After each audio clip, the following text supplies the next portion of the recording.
precisa ser químico ou trabalhar num laboratório para estar em contato com reações químicas. A chama do gás queimando no fogão, o cozimento de alimentos, a ferrugem formada no ferro. São alguns exemplos de reações químicas que fazem parte do nosso dia a dia. Afinal, o que é uma reação química? Bom, eu vou fazer uma demonstração.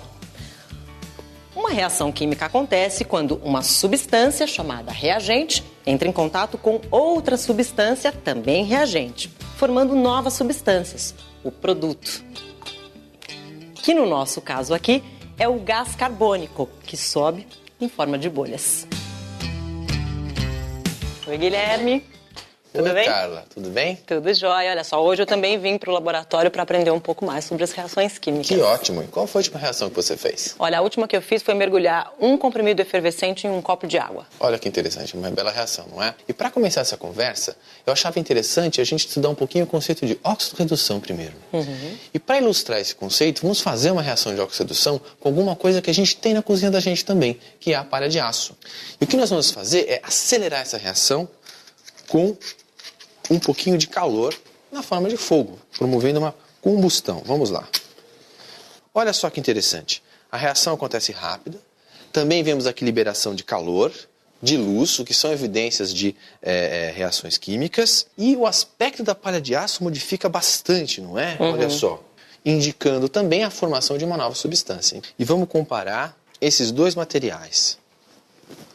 O reagente, que é o ferro da palha de aço, e o produto que tem aqui, que é o óxido de ferro, resultante da oxidação da palha de aço. E é explorando essas reações químicas de oxirredução, esse fluxo de elétrons, que nós podemos produzir energia elétrica através, então, desses reatores químicos muito especiais, que são chamados de pilhas. Dentro das pilhas acontecem reações de óxido-redução.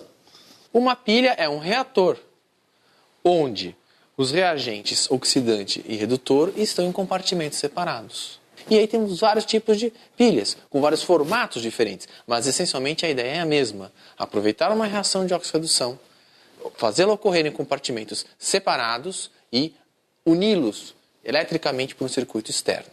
E fazer com que então, o fluxo de elétrons corra por esse circuito externo e faça o processo acontecer. Quando a pilha está descarregada, acabada, é porque os reagentes, a reação química já ocorreu quase que completamente ali.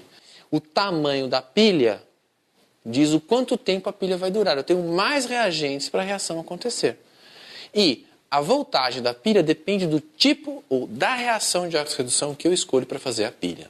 Então vamos fazer uma pilha? Vamos embora. Nós vamos usar como oxidante sulfato de cobre, que contém os íons cobre 2+.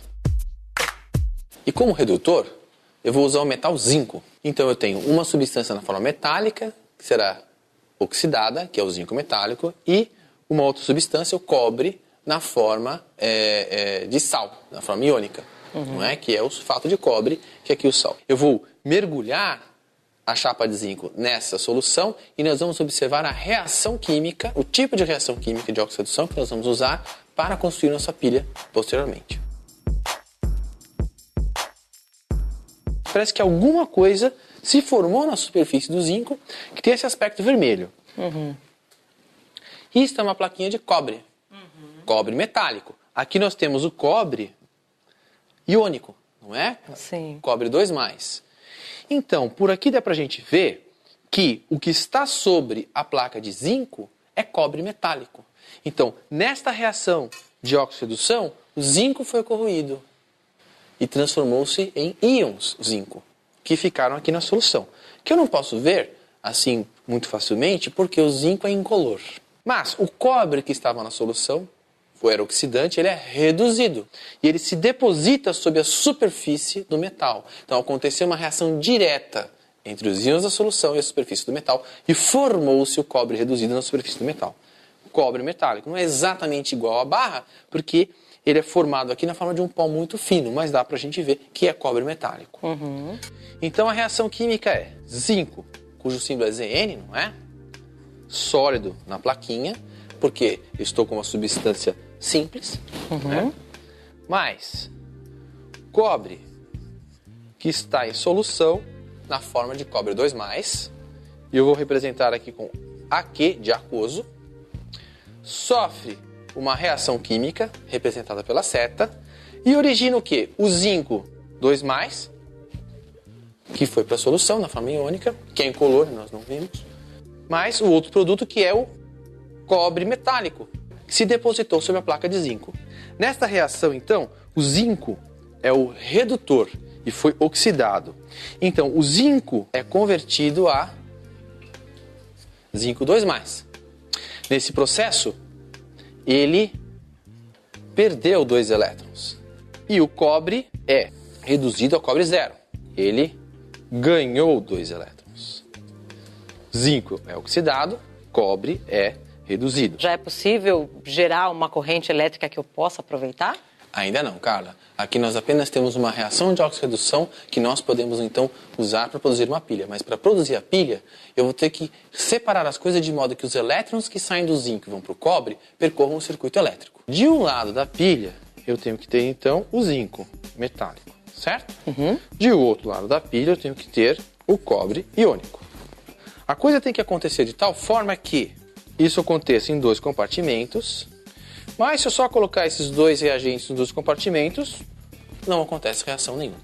Então eu tenho que fazer uma ligação no circuito externo. Os elétrons, através de um fio, estariam conectados no zinco metálico, saem da placa de zinco, realizam o trabalho que eu quero fazer, por exemplo, acender uma lâmpada e atingem a solução. Só que simplesmente colocá-los na solução assim não funciona. Então, nesse processo, o zinco sofrerá uma reação e será convertido a zinco 2+.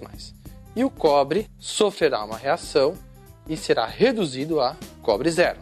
Esses 2 elétrons perdidos pelo zinco vão circular no circuito externo, atingir o compartimento, chegar até o compartimento onde eu tenho o cobre, e o cobre receberá esses 2 elétrons e será reduzido a cobre zero. Numa pilha, ou seja, quando o sentido está acontecendo, quando eu estou usando a pilha, estou aqui com o polo negativo na região de onde originam os elétrons, no redutor, e o polo positivo no destino dos elétrons, que é o oxidante, né? Quando eu uso a pilha, os elétrons saem do polo negativo e vão até o polo positivo. Então a reação de oxidação do redutor está acontecendo dentro da pilha e está mandando elétrons direto para o polo positivo, onde tem um outro compartimento onde está acontecendo a reação química de redução do oxidante.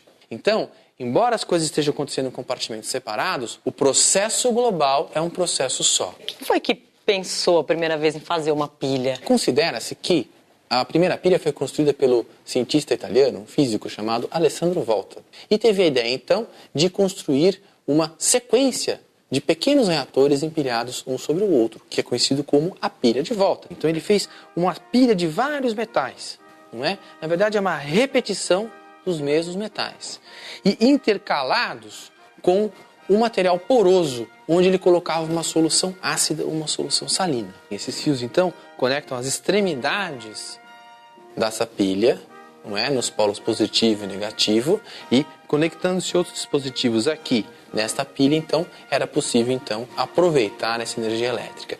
Então é essa pilha de volta que a gente vai construir? Não exatamente, Carla. Nós vamos construir uma pilha que é chamada de pilha de Daniell, que foi uma pilha que foi desenvolvida por um outro cientista 30 anos depois do Volta, na continuidade desses trabalhos.